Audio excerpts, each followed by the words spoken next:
Hi there, my name is Cynthia Wakio, and as usual, I'm joined by Perminus, and as a recruiter, an experienced recruiter, he's going to be revealing some of the secrets on how you can get a management job.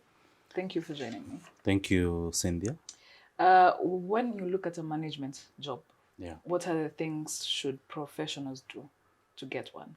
Yeah. So I believe here you're asking me, how do I get my first management job? So if I'm an ordinary employee and I want to rise and become a manager, I'm sure that's what you're asking, isn't it? Yes. Yeah. So there's one thing that, professionals need to understand, especially those ones who are beginning in their career, is that the only difference between a manager and who the person I would call an ordinary employee is that when it comes to management, you are tasked with taking care of resources. So whether it's budgets, whether it's cash, so those are resources and people also. So the only difference between a manager and an ordinary employee is that a manager takes care of resources and people. Yeah. And so having said that, then the question is, what skills, what do you need to do to move from that level of just being an ordinary employee who's taking care of just the job, the day-to-day job, to that level now where you be taking care of the resources and people? What do you need to do? And if you're watching this video and let's say you have 5-6 years of experience and you feel that this is the opportunity for you to rise to a management role, then these tips will serve you. My first advice to you is that you need to master your area of expertise. So demonstrate capability. So what do I mean? So let's use the example of me as a HR. So if I join this organization, I join as a HR assistant or a HR officer. How do I get to that next level?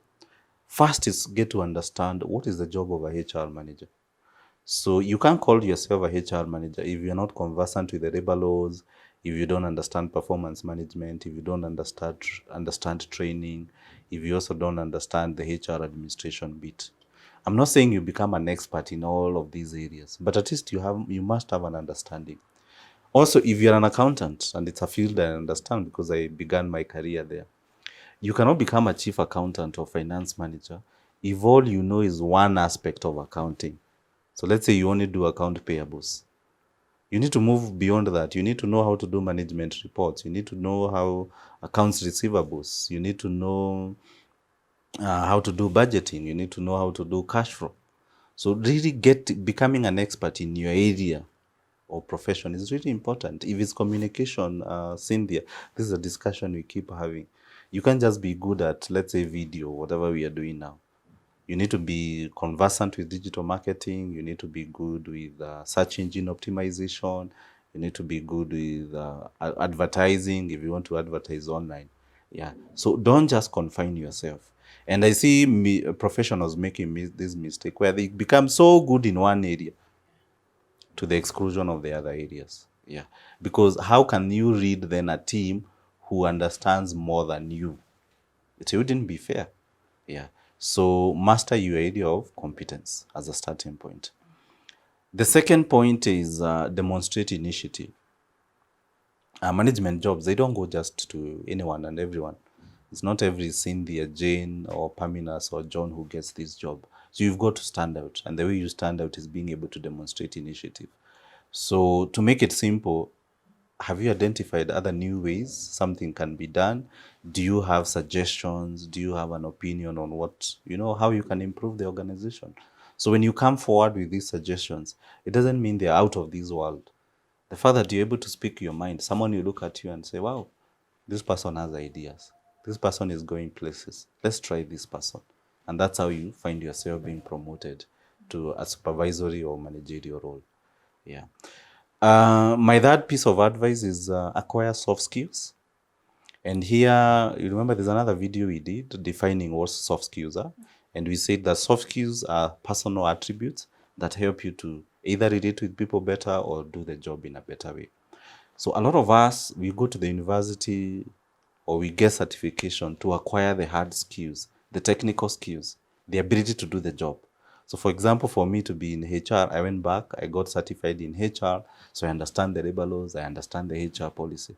For you to be here, you're a communication professional.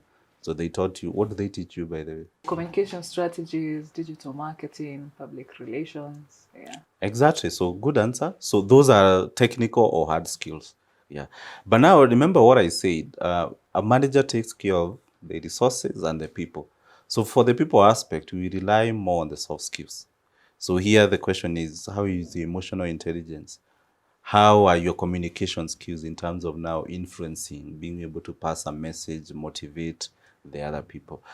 Problem solving skills, leadership skills. All these are soft skills, and they'll be integral in terms of you now being able to rise to a managerial role where you're also taking care of people. So if you're just comfortable also with your technical skills, you also not go far.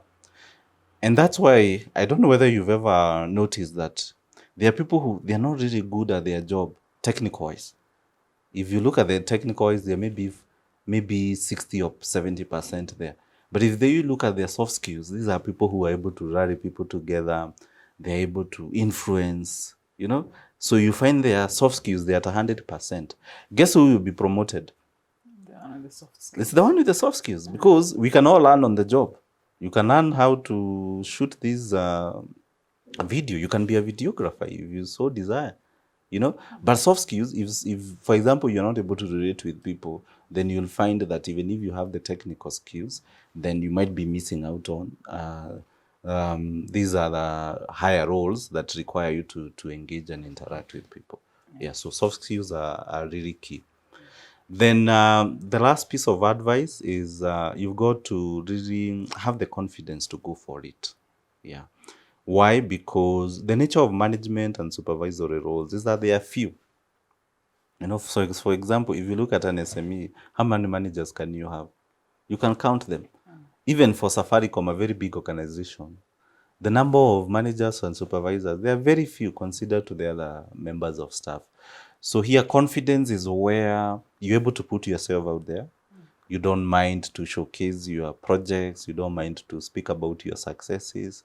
Because the reality also, if you just sit there, Cynthia, and you waiting to be discovered, it may take a very, very long time. Yeah. So being able to market yourself, and this is where personal branding comes in. This is where even the way you write your CV, the way you sell yourself during interviews really matter, because people are looking for something extra.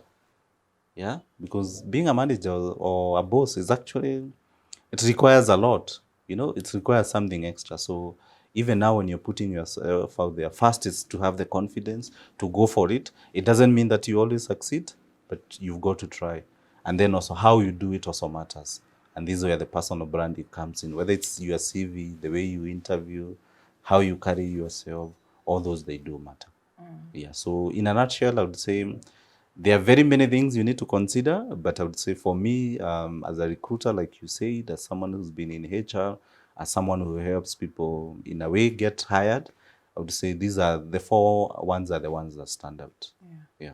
And now when you have all this, where do you get these management jobs? That's a very good question, and it's a question that I keep getting asked now and then. And my experience is that there are only two ways to go about it. And the first one is, in terms of your current organization, you've got to be what I call a model employee. You've got to stand out.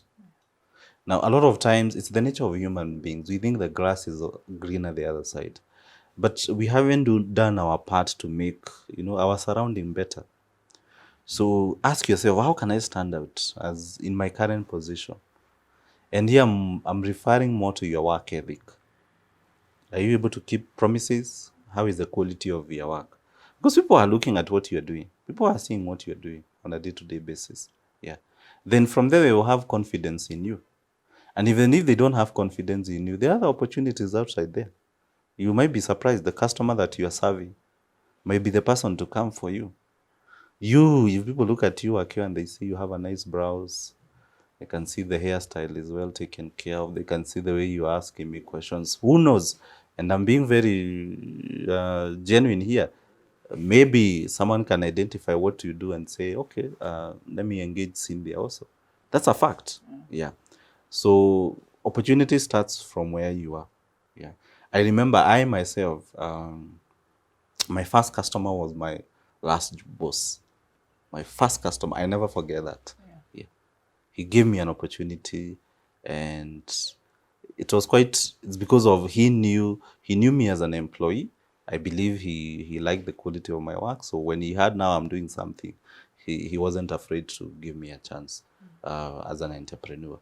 So that's the first thing. The second thing that someone needs to do is you've got to think about relationships, networks.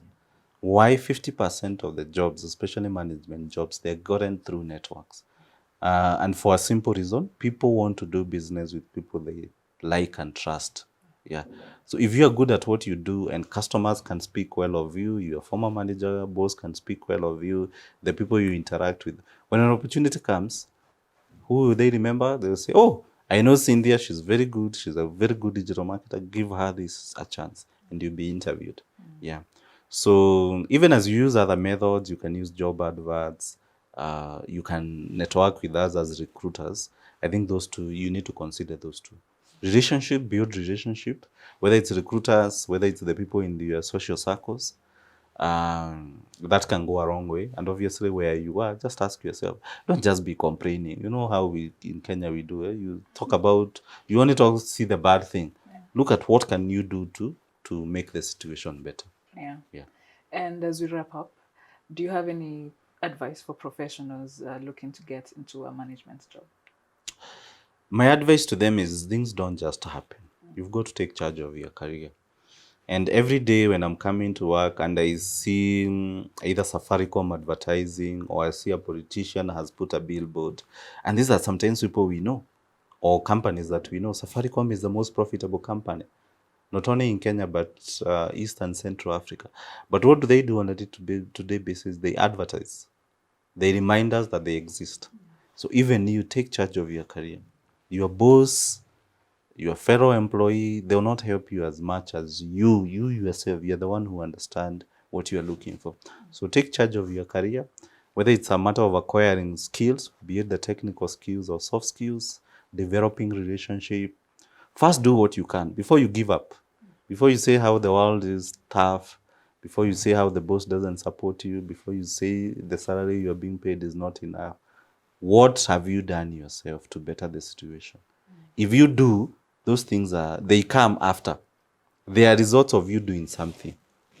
You being promoted to a boss, a manager, it's a result of you having done something.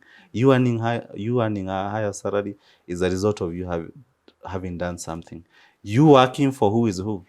If you want to work for the UNs of this world, if you want to work for the Safaricom, it's having done something. Safaricom, they get a customer because of having done something. They advertise, they give us offers, all those kind of things. Yeah. So let's not look at the results first. We first look at what do we need to do, and then the results you follow. Yeah. All right. Thank you for those tips. Karibu sana. Thank you for watching. For more tips on how you can grow your career, please subscribe to the channel. Like and share, and we'll see you next time.